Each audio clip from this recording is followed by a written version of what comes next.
चलो चलो ये बताओ तो तुमने जो बैरियर लगाया क्यों लगाया है? जो गलत वो तो आधार नहीं, हम नहीं जानते बिल्कुल आधार भी। कार्ड पति का ले रही है। हाँ, तुम कौन वोट हो? अपनी ले रही नहीं, है। नहीं, नहीं। वहाँ 2 घंटे खड़े होकर आएगी तब सही रहेगा। तुम्हारा नमस्कार, इंडिया डॉक्स में आप सबका स्वागत है। मैं हूं मौलिक बुच। आपको ज्यादा कुछ कहने की जरूरत नहीं है, पर आज जिस बात पे हम विशिष्ट चर्चा करने जा रहे हैं वो अपने आप में बहुत ही बड़ी बात है और सभी भारतीयों के लिए ये एक बहुत ही चिंताजनक विषय है। जी हां, आज यूपी में 9 सीटों पे मतदान हुआ, बाई इलेक्शंस हुए और भाई साहब, योगी जी की पुलिस ने पिस्टल निकाल ली। क्यों जी? योगी जी की पुलिस ने इसलिए पिस्टल निकाल ली क्योंकि मतदान करने देना नहीं चाहते थे। और ये विजुअल्स हमारे पास है जो हम आपको दिखा रहे हैं। आप देख सकते हैं ये विजुअल्स।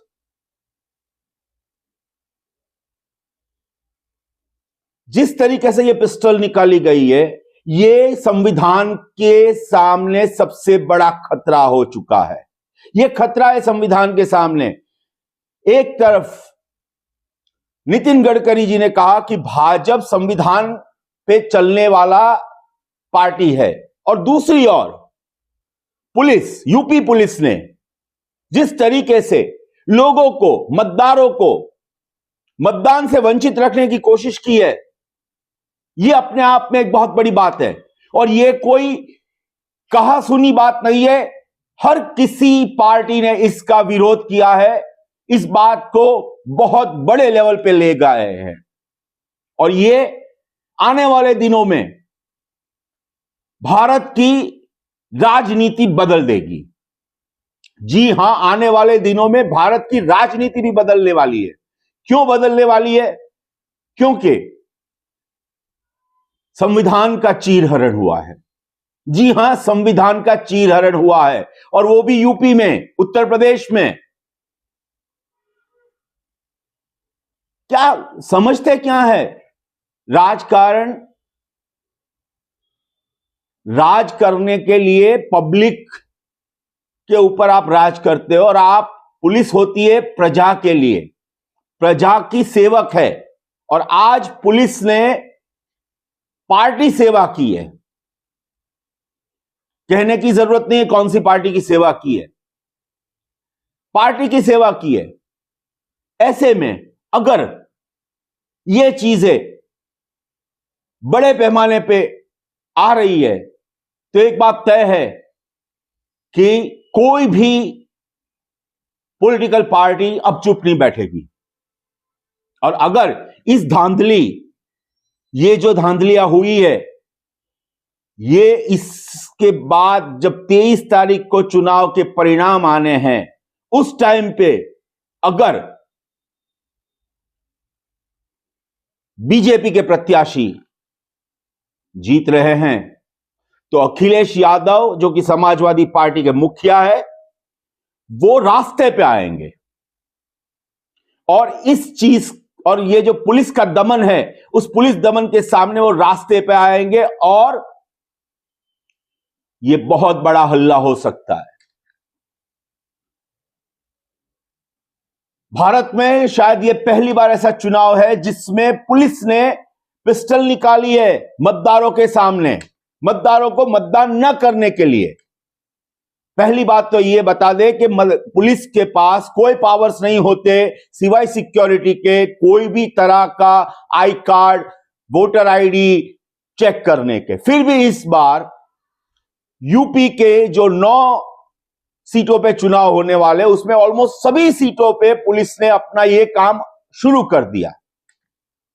और शुरू किया इतना ही नहीं, उन्होंने लोगों को वापस धकेला। पुलिस गुंडाई पे उतर आई थी, और जब पुलिस गुंडाई पे उतर आती है तो बेचारा भारत का नागरिक करेगा क्या? ये कोई एक समुदाय की बात नहीं है, ये पूरे भारत वर्ष की बात है, हर भारतवासी की बात है। इसमें ना कोई धर्म है, ना कोई जाति है। यह Bharat, Indian citizen of India की बात है। कॉन्स्टिट्यूशन यानी कि संविधान का चीरहरण हुआ है, और यह जो चीरहरण हुआ है, यह अपने आप में एक ऐसी शर्मनाक बात है जिसका जवाब योगी सरकार को देना होगा, मोदी जी को भी देना होगा, अमित शाह जी को भी देना होगा। एक दो पुलिस वाले को आपने निलंबित कर दिया इलेक्शन कमीशन के कहने पे, तो क्या आपने कोई बड़ी बात कर ली है? क्या आपने अपने आप को सुधार लिया है? और निलंबित कब किया आपने? क्योंकि सुबह 8 बजे से यह कंप्लेंट शुरू हो चुकी थी। जी हां, 8 बजे से ऐसी कंप्लेन आना शुरू हो चुका था कि लोगों को मतदान करने नहीं दिया जा रहा है। खास करके एक समुदाय को तो मतदान करने से रोका जा रहा है। और विजुअल्स है कि पुलिस पिस्टल ऐसे ताक देती है कि आप वापस चले जाओ। एक है तो सेफ है कि जो बात कर रहा था, बटोगे तो कटोगे की जो बात हो रही थी, कहां गई है सब बात? आप अगर डेमोक्रेसी में विश्वास रखते हैं, अगर संविधान को आप अपने माथे पे चढ़ाते हैं, तो संविधान का पालन कीजिए। मुझे लगता है शायद मोदी जी ने बहुत सही बात की थी जब उन्होंने कहा था कि राहुल गांधी लाल किताब लेके तो खड़े हैं संविधान की, पर उसके पन्ने कोरे हैं। यह शायद उन्होंने इसीलिए कहा था क्योंकि वो जानते हैं कि किस तरीके की धांधलियां करनी पड़ेगी इस बार। इस बार संविधान का अपमान हुआ है यूपी में, और यूपी में संविधान का अपमान हुआ है, इसमें कोई दो राय नहीं है। चाहे वो अपमान वीडियो में रिकॉर्ड हुए हो या ना हुए हो, आप ये समझ लीजिए कि अगर इसी तरह देश में प्रांतों में धांधलियां होती गई तो भारत में रिवॉल्यूशन आएगा। विप्लव की संभावनाएं हमें दिख रही है। हम ये प्रार्थना करते हैं कि ये विप्लव ना हो, क्योंकि ये विप्लव जब होता है तब बेगुनहगार निर्दोष भी उसमें आ जाते हैं, काम धंधा बंद हो जाता है। वैसे भी हमारा जीडीपी डाउन है, वैसे भी बेरोजगारी है, चरम सीमा पे है। और ये मैं नहीं कह रहा हूं, रिपोर्ट्स बता रहे हैं, ऑफिशियल रिपोर्ट्स जो सरकार के है वो बता रहे हैं कि बेरोजगारी अपने चरम सीमा पे है। ये सब होने के बावजूद भी क्या पुलिस प्रशासन को यह पता नहीं चल रहा है कि एक 9 सीटों के लिए आप जिस तरीके से मतदारों पे दमन कर रहे हैं, ये अपने आप में बहुत बड़ी क्राइम है। सिर्फ क्राइम ही नहीं, ये क्रिमिनल ऑफेंस है। भारतीय न्याय संहिता के अंतर्गत भी यह ऑफेंस रजिस्टर हो सकता है। मुझे इस बात से ताज्जुब है कि अभी तक कोई भी पॉलिटिकल पार्टी ने, यानी कि समाजवादी पार्टी, कांग्रेस पार्टी, ये सब पार्टियों ने अभी तक पुलिस कंप्लेंट की क्यों नहीं है? और शायद करने गए होंगे तो शायद उनकी लीड भी नहीं गई होगी कंप्लेंट, हो सकता है। क्योंकि आज यूपी में यह सिद्ध हो चुका है कि योगी जी सिर्फ बुलडोजर नहीं चलाते, लोगों के संवैधानिक अधिकारों पे भी योगी जी ने अपना बुलडोजर चलाया है। पर उपचुनाव हो रहे हैं उन सभी जिलों के पुलिस कमिश्नर, जिला निर्वाचन अधिकारी और एसएसपी को यह चिट्ठी भेजी गई। इसकी पहली ही लाइन है, 9 विधानसभा निर्वाचन क्षेत्र के उप निर्वाचन 2024 को होने वाले मतदान के संबंध में प्रदेश अध्यक्ष समाजवादी पार्टी द्वारा ज्ञापन दिया गया है, जिसमें मतदाताओं की पहचान पुलिस बल द्वारा न किए जाने के संबंध में अनुरोध किया गया है। नंबर 2 पर साफ लिखा है, इस संबंध में अवगत कराना है कि मतदान के दिन मतदाताओं की पहचान पीठासीन अधिकारी एवं उनकी टीम द्वारा ही की जाती है। इस संबंध में हैंडबुक फॉर रिटर्निंग ऑफिसर 2023 के प्रस्तर 13.28 में मतदाताओं की पहचान के संबंध में विस्तृत प्रावधान उल्लिखित है। मतदाताओं की पहचान पुलिस बल द्वारा नहीं की जाती है, बल्कि पुलिस बल का मुख्य उद्देश्य मतदान के दिन शांति व्यवस्था किया जाना है। अतः उक्त निर्देशों का कड़ाई से अनुपालन सुनिश्चित किए जाने हेतु सभी वालों ने बाहर निकाल दिया, सब कह दिया 10 बजे के बाद आना वोट डालने।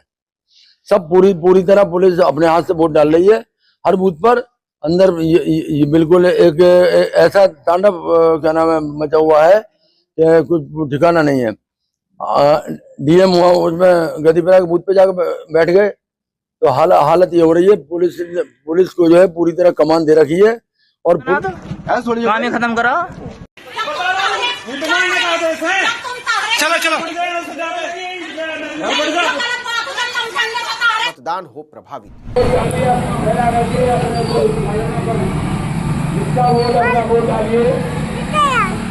अपने मत का हक से प्रयोग करें कहने वाली सरकार का दूसरा चेहरा कुंदरकी विधानसभा में देखने को मिला है।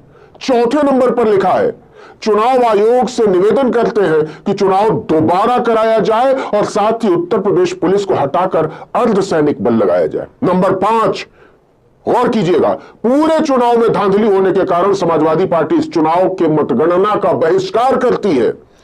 इतना कुछ हो गया, लेकिन चीफ इलेक्शन कमिश्नर का और ये होने के बावजूद इलेक्शन कमीशन चुप बैठा है। इलेक्शन कमीशन कुछ नहीं बोल रहा है।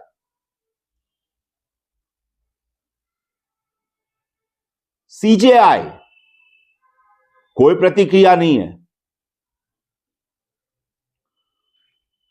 आप सोचिए, भारत के एक नागरिक होने के कारण आप ये सोचिए कि अगर आप वोटिंग करने जाते हैं और अगर आपको वोट नहीं देना के लिए मनाही की जाती है, उसके लिए आपको डांटा जाता है, फटकारा जाता है, आपके ऊपर लाठियां चलाई जाती है, तो क्या ये हमारी डेमोक्रेसी है? क्या ये बाबा साहब आंबेडकर का जो कॉन्स्टिट्यूशन है उसके मुताबिक चल रहा है? ये सब खून खौल उठता है जब ये विजुअल्स हमने देखे। बहुत ज्यादा नाइंसाफी हो रही है और अब नाइंसाफियों का घड़ा भर चुका है। और अगर अखिलेश यादव यूपी में और महाराष्ट्र में अगर ऐसी धांधलियां निकली तो उद्धव ठाकरे, शिवसेना रास्ते पे आएगी। और रास्ते पे आएगी, ये हमारा अनुमान नहीं है, ये हमारा एक तरीके से आप कहिए कि हम ये देख रहे हैं और हम ये ना हो इसी के लिए मन से इच्छुक है, पर ये होके रहने वाला है। जिस तरीके से मतदारों को दबाया जाता है, धमकाया जाता है, उनको वोट नहीं देने की बात की जाती है, ये सब क्या है? क्या हम इसीलिए भारत को आजाद करवाया था हमारे पुरखों ने? जी नहीं, हमारे पुरखों ने भारत को आजाद करवाया था क्योंकि हमारे पुरख ये चाहते थे कि भारत एक डेमोक्रेटिक कंट्री बने।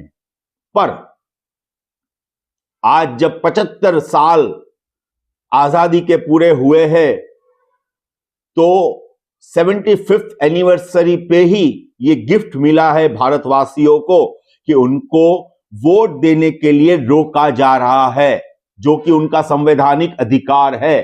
एक तरफ आप वोटिंग ज्यादा करने के लिए बड़े बड़े कैंपेन्स का आयोजन करते हैं, लाखों रुपए खर्च करके आप इश्तेहार देते हैं, और इस बार क्या हुआ? क्यों वोटिंग कम करवाया जा रहा है? क्यों ना बोला जा रहा है कि आप वोटिंग नहीं कर सकते हो?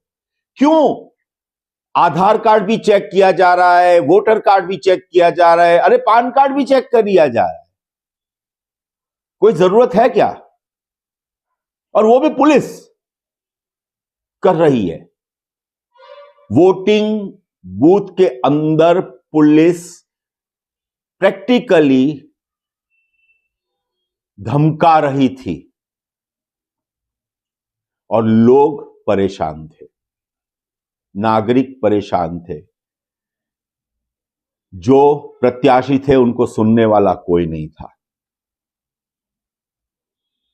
उनकी जो हालत थी वो बहुत ही ज्यादा दयनीय थी। पर इतना ज्यादा पावर दिखाने का कारण क्या है? कारण बहुत सिंपल है। अगर 9 सीटों में से 6 सीट समाजवादी पार्टी जीत जाती है तो योगी जी का सुपड़ा साफ हो जाएगा। और यह बात कोई नई बात नहीं है। देखना यह है कि इतनी अराजकता के बावजूद 23 तारीख को क्या होता है। क्या ये चुनाव जो बाई इलेक्शंस है वो कैंसिल हो रहे हैं? हो सकते हैं, या रिजल्ट आएगा, बीजेपी जीतेगी और फिर एक बार वही तानाशाही शुरू हो जाएगी। वैसे देखने जाए तो आज का जो वाकया है वो शायद तानाशाही से भी बड़ा है, और इस मामले में कभी कोई तहकीकात होगी भी नहीं, कोई करेगा भी नहीं, और ये सब शांत हो जाने वाला है। अगर आप हमारा भी ये वीडियो देख रहे हैं तो हमारी आप लोगों से हाथ जोड़ के गुजारिश है, संविधान को बचा लीजिए। संविधान को बचाना सिर्फ पत्रकारों का काम नहीं है। हर एक नागरिक जो भारतीय है, जो भारत के संविधान में मानता है, उसको पूछता है। आप सबकी यह जिम्मेवारी है कि आप संविधान को बचाइए। अब संविधान सचमुच खतरे में आ चुका है और आज संविधान की धज्जियां उड़ चुकी है यूपी में। आपके हाथ में है संविधान को बचाना। प्लीज बचा लीजिए। इसी के साथ इस वीडियो को हम खत्म करते हैं। कहना बहुत कुछ है, पर क्या करें, हमारी भी कुछ मजबूरियां हैं, लिमिटेशंस है। तो इसी के साथ आज्ञा दीजिए। नमस्कार, जय हिंद, जय भारत।